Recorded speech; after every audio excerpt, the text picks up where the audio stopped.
김민석 후보자는 정치자금법 위반으로 유죄 판결을 2번 받았습니다. 오늘은 그중 하나인 2002년 서울시장 선거 때 얘기를 먼저 해보려고 합니다.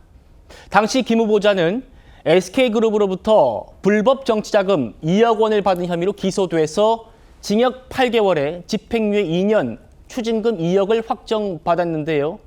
김 후보자, 이번에 나는 모르는 일이다, 이렇게 말합니다. 저도 모르게 중앙당이 요청했던 선거지원용 후원금의 영수증 미발급 책임을 저에게 물은 사건. 그러니까 당이 책임져야 할, 당이 추진했던 일을 후보인 나한테 지금 책임 묻은 이례적인 사건이다, 이렇게 주장을 하고 있습니다.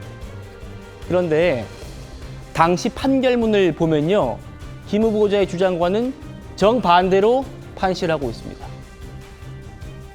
2억을 당 측으로부터 도와달라는 부탁을 받았다는 거예요, 기업 관계자는.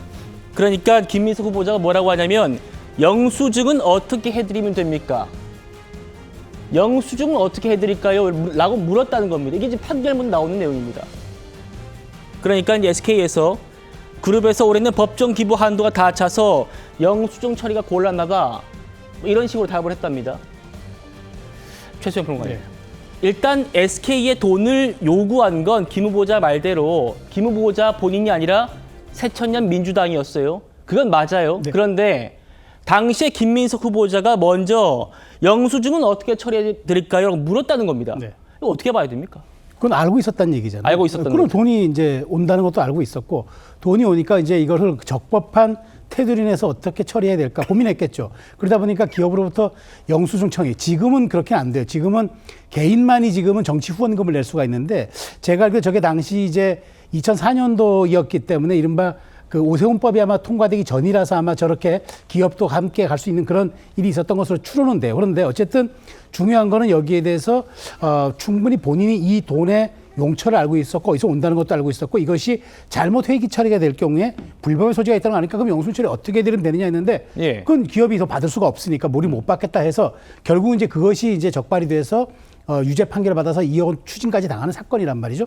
근데 여기에서 김 후보자 먼저 이런 얘기를 해요. 이게 검찰의 이른바 그 좀 무리한 수사, 공작 수사라고 하는데, 이 당시 검찰은 노무현 정부 검찰입니다. 예. 마치 말하자면 그때 진보 정부의 검찰이었고, 그렇기 때문에 거의 말하자면은 그 진보 영역에 있었던 민주당을 오히려 더 털었다? 이 얘기는 안 되는 거죠. 성립 자체가 안 되고. 그렇다면 이 돈의 용처와 출입을 분명히 알았던 김 후보자가 이거를 어떻게 이걸 처리하면 법망을 빠져나갈 수 있을까라고 생각을 했던 거죠. 그런 측면에서 재판부는 명시적으로 판결을 내렸던 거고, 예. 그런 측면에서 지금 김 후보자가 하는 건 전형적인 물타기 발언이고, 그다음에 이 말하자면은 불법 정치자금에 대한 판결, 대법원 판결까지 난 사안에 대해서 이것 또한 정치 공작으로 몰아가려는 아주 해괴한 이론이다. 한마디로 저는 그렇게 정의할 수 있습니다. 예, 그렇죠. 김 후보자가 본인의 정치자금법 위반 사건 2건에 대해서 모두 정치검찰의 수사였다, 이런 얘기를 지금 하고 있습니다. 계속해서 한번 가보죠. 강성필 부대변인. 네.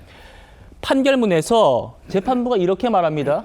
김 후보자가 사건 당시에 적법하게 영수증을 교부할 수 없는 그런 돈임을, 불법 정치자금을 교부받는다는 것을 인식했다. 그러니까 영수증 발급해 드릴까요? 어떻게 할까요?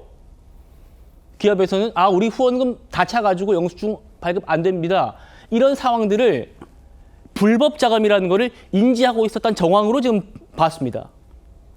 저는요, 사실 이제 뭐 김민석 그 후보자의 인사청문회를 준비하시는 분들한테도 제가 좀 말씀드리고 싶은 게, 저거 지금 다 끝난 얘기잖아요. 뭐 10년도 더 된 얘기잖아요. 근데 저 얘기를 지금 왜 하고 있는 거죠? 그러니까 저런 것에 대해서 본인이 이제 억울한 것은 알죠. 그런데 억울하다고 했지만 어쨌든 판결이 끝나버렸잖아요. 그렇기 때문에 저는 인사청문회를 준비하는 과정에서 저런 말은 불필요한 오해만 남기 때문에 저는 저런 말 할 필요가 없다.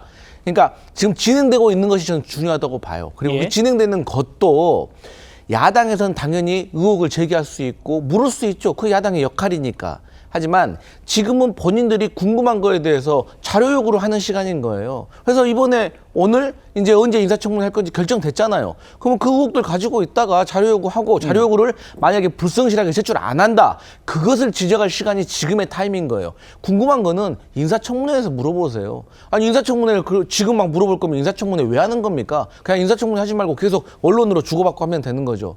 이러한 잘못된 인사청문회 문화 때문에 예. 정말 능력 있는 사람들이 고위 공직자 하기 싫은 거예요. 막 가족까지 끌어들여가지고 막 공격하고 그렇기 때문에 저는 국민의힘이 오랜만에 야당 되셔가지고 의욕이 넘치신 것 같은데 충분히 물으시라. 하지만 물어볼 시간은 인사청문회다. 그러니까 지금은 자료 요구하시라. 이런 말씀 드립니다. 예, 강 부대변인 말씀대로 이거 2002년 서울시장 선거 때 얘기이기 때문에 20년도 더 지난 얘기입니다. 그런데 지금 이게 논란되는 이유는 강 부대변인 20년 전의 사건 때문에 논란되는 게 아니고 김 후보자의 답변 때문에 논란되고 있는 겁니다. 김 후보자가 그렇죠. 이게 23년 전 얘기고 제가 잘못했던 겁니다라고 인정했으면은 그냥 넘어갈 수도 있는, 물론 여기에 대해서 야당 공세가 따르겠지만 정치 검찰의 정치 수사였다. 이거는 지금 난 잘못한 게 없다라고 해명을 했기 때문에 논란이 되고 있는 거거든요. 이제 그렇게 야당 측에서 느낄 수 있는데 제가 봤을 때는요. 저 얘기를 김민석 후보자가 꺼낸 이유는 자꾸 국민의힘에서 이번에 2018년에 4월 5일 날, 4월 11일 날, 4월 23일 날 이 세 건의 1억 4천에 대한 개인 채무에 대해서 자꾸 과거에 있는 불법 정치자금 수수에 대해서 짚고 넘어가고 제기하니까 이 얘기를 하는 거 아닙니까? 그렇기 때문에 저는 국민의힘도 여기에 대해서 너무 과도하게 지금 물어보는 건 잘못됐다. 근데 이미 물어봐가지고 김민석 후보자가 또 거기에 대해서 소명을 했어요. 자, 그럼 내용이 뭐냐? 김민석이라는 사람이 그동안 정치 야인으로 살아서 경제활동도 할 수 없고 그래서 근데 막 추징금은 밀려오고 해서 돈 빌렸다 이거예요. 빌렸는데 빌려준 사람한테 꼬박꼬박 이자를 냈다는 거 아닙니까? 그리고 빌려준 사람도 이의제기 안 하고 빌린 사람도 이의제기 안 하고 예. 또 총리 후보자로 내정이 되니까 이제 오해 사기 싫어가지고 이것도 대치를 일으켜가지고 갚았다는 거 아닙니까? 그럼 쉽게 말해서 여기에 불법사항이 있는 겁니까? 없는 거잖아요. 그럼에도 또 뭐 불구하고 뭐 의혹이 있으면 물어보셔도 되는데 김민석 후보자가 20년도 더 된 이야기를 꺼냈던 이유는 국민의힘에서 자꾸 과거의 불법 정치자금 수수에 대해서 얘기를 하면서 은근히 우회적으로 공격하니까 그런 거죠. 예, 알겠습니다.